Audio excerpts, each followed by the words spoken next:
What's up, Kansas City? I'm your host, Glenn Brian Frizell. Today we have with us President and CEO of the Economic Development Corporation of Kansas City, Missouri, Mr. Pete Fullerton. Welcome, Mr. Fullerton. It's great to be here. How are you enjoying our Kansas City weather this week?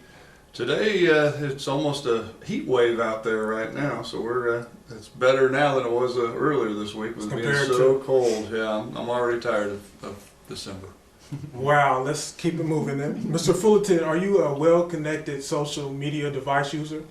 No, I'm not, but I do. The EDC has been got into the social media space here over the last year, and that's been really fun to see how that connectedness works. I'm not a Twitterer, but the EDC, we have a Twitter following of a couple thousand folks that want to see what's going on with the EDC and what's happening in the community. So it's been fun to see that. Oh, only a couple of thousand. Mm-hmm. Well, you probably can answer this next question. What role do you think social media will play in terms of the development of Kansas City in the future, connecting young professionals to economy development opportunities? It is going to be probably one of the primary communications vehicles that we're going to have. Again, one of the things that I've seen over the last year as we've been out there, I would have never have thought that there would be 2,000 followers of the EDC. Really? Quite frankly, because it was like, wow. As far as Twitter, and we have an equal amount of folks that are on our Facebook and are sharing that information and sharing the news feeds we're putting out there. The news feeds for the EDC and Facebook are being shared to over 40,000 folks. So it's been really fascinating to see just how much interest there is out there. We're also involved in Launch KC. And it's interesting that we have more for the EDC side that are involved in Facebook. And if you look at the demographics that are out there these days, the Facebook demographic is a little older.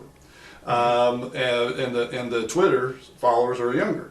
Well, the Twitter followers on Launch KC it's kind of the opposite. So for the EDC, the Facebook is higher than the Twitter followers, but with Launch KC being more technology centered folks, more younger demographic, it's flipped. It's actually the Twitter followers are much larger than the Facebook, so it's been fascinating to do. Sounds like you have yourself a pretty smart class of social media users there, Mr. Fullerton. I need to get with it, I know. Mr. Fullerton, a recent economic vitality report by PolicyLink said that Kansas City's middle class is shrinking.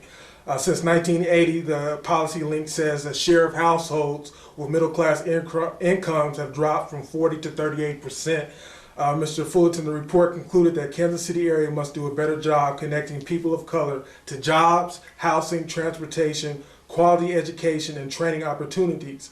Mr. Fullerton, do economic opportunities continue to evade poorer communities? Well, if they do, we need to stop. We need to make sure that we don't evade poorer communities. It's very important that we create strategies in our economic development platforms that, again, are proactive in getting involved in the communities and connecting people and jobs and making sure that we make those connections happen. Yes, I know that with regards to our economy, and there's numbers out there about the economy, the jobs that are coming back as we come out of this national recession, that the jobs that are coming back are not the higher paying jobs. And that's a macro conversation that's a challenge, but we can't let that stop us. I mean, we need to figure out ways to connect whatever opportunities, bring the opportunities to the people so that we can have economic prosperity all over our city. Is there a need, in essence, to rebuild that traditional path since these jobs aren't coming back? Well, one of the things I think we're needing to make sure is and my good friend Clyde McQueen, who runs the Full Employment Council, and we've been working together for years and years and look to really connect the Full Employment Council deeper into the EDC and what we're trying to do with connecting the jobs is making sure that he talks a lot about a just-in-time workforce. You know, one of the challenges of the next workforce is that these jobs that are looking forward in the future, they aren't even created yet. The challenges of just this new churn, this new dynamic. So being able to make sure that the skills of our workforce connect with those jobs is very important. So, being really connected with our workforce development partners and making sure that we can have the skills developed in the workforce to make sure that then they connect with those jobs that are out there. I think it's we got some challenges, but also we got some hopes to kind of get after it and make some good things happen. Connect hard workers with jobs. I like that. Let's talk a little bit, Mr. Fullerton, about some development projects in Kansas City and how they will bring balance to our local economy. Start with 18th and Vine District. Mayor James was here recently, and he talked about the need for there to be one good organization and one consolidated plan effort to turn around this area, to really spark the creative urge, the revitalization project that has kind of stalled after a while. What needs to happen, Mr. Fullerton, for the 18th and Vine revitalization project to go from being a real slow start to really moving forward?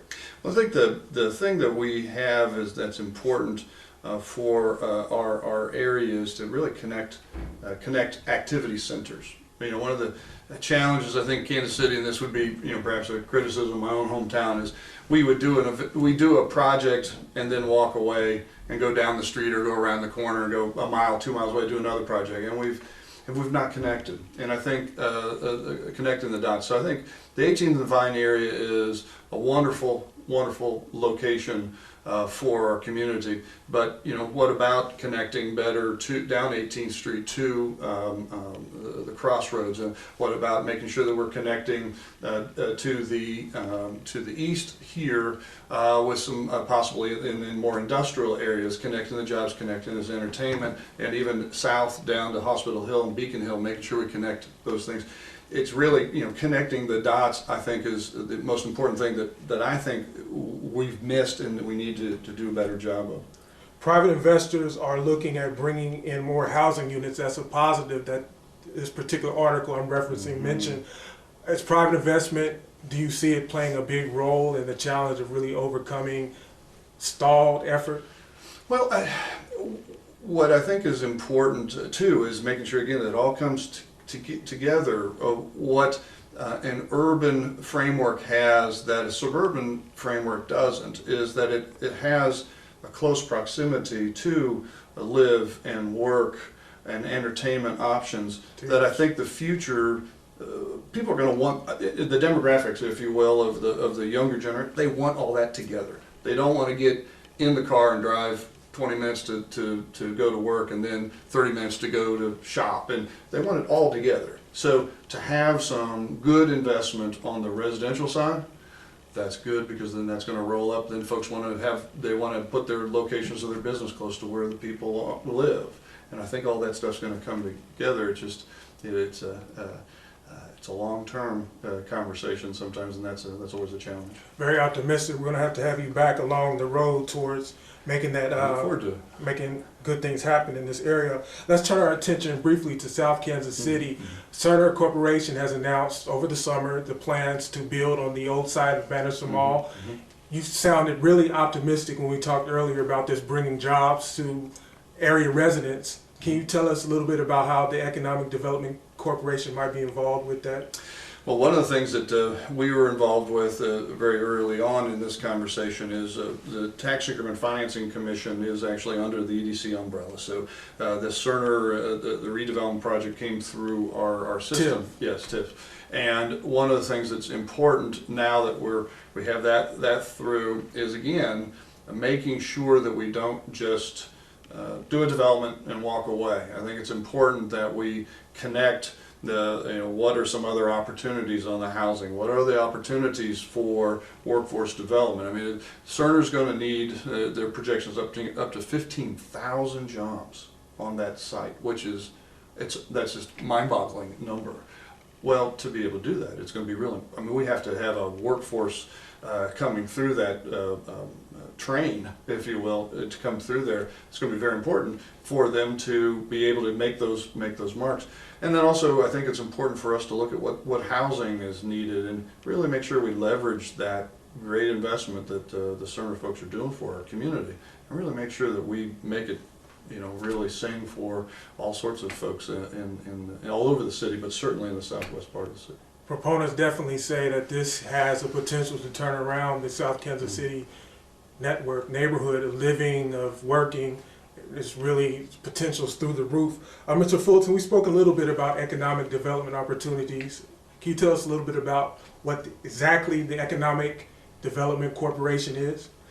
The Economic Development Corporation of Kansas City is an organization that's been around about 26 years, and we are in the process right now of kind of launching into a new era for the EDC through our Advanced KC strategic planning effort that the city is pursuing. So we're working with a number of different agencies, redevelopment agencies that the city has created over time, towards making sure that we all sing from the same hymnal, that we're consistent in how we apply these different utilizations of these tools, making sure that there's a one-stop shop, that they all come through the EDC, so make sure that this process works like it's supposed to, as well as the EDC also works with business development customers, and we're trying to make sure that those folks are handled in a very proactive way to make sure that we're not just doing the developments, but we're also doing the jobs and the connections to the people as well. So we have a whole group of folks that are more business focused. We have some folks that are more development focused, and really now we're trying to put them together on teams in different parts of the city to really get out and make good things happen. Projects and people. Your website is quite expansive, Mr. Fullerton. Lots of links that kind of sort of spell out what you do. Can you tell us a little bit about Launch KC? Yeah, Launch KC is an initiative that's just a little over a year old. It was a collaborative that we did with a number of agencies, including the mayor's office, and it was really to leverage the Google Fiber and the conversations relative to technology and technology startup opportunities in the city. I'm real proud of that. It was really a new statement by the EDC that we're going to do things different, proactive, get out, listen to our customer, those companies and those folks that are entrepreneurs that are going and wanting to do business in the city, and what do they need? Listening to that. So we try to put together some strategies to help that opportunities happen, and it's been lots of fun. We've had some good impacts, and it's been fascinating to be involved in these entrepreneurs and know full well that any number of these businesses are going to turn into some really big businesses that are going to do some great stuff for our community. I can't wait to think back 20 years from now that what the good things we did. Great stuff. Can you tell us a little bit about where we are with Google Fiber? Google Fiber. Yeah. I mean, we're deploying Google, or no, we're not. Google's deploying that as we speak, and it has been really neat to see not only Google's investment, but then also other technology firms that have kind of stepped up because of the kind of the competitive nature of business and step in and say, hey, we can do some stuff too. Sprint's done some good stuff. Time Warner's done some good stuff for our community. So that little competitive juice that happens on some of these other agencies has actually been fun to see too, with regards to just deploying technology and really making some of these businesses happen. Some really cool stories. We'll have to get some of those back to you. I think that's the competitive basketball player in you talking. Mr. Fullerton, we certainly don't want our viewers to think that you got here without a little bit of education. I want to just tell them you have your BA in political science from Texas A&M. You have a master's in policy analysis from University of Missouri Columbia, and you're working on your doctorate at the University of Southern Mississippi. We like to tell our viewers, stress that education is important. It's important.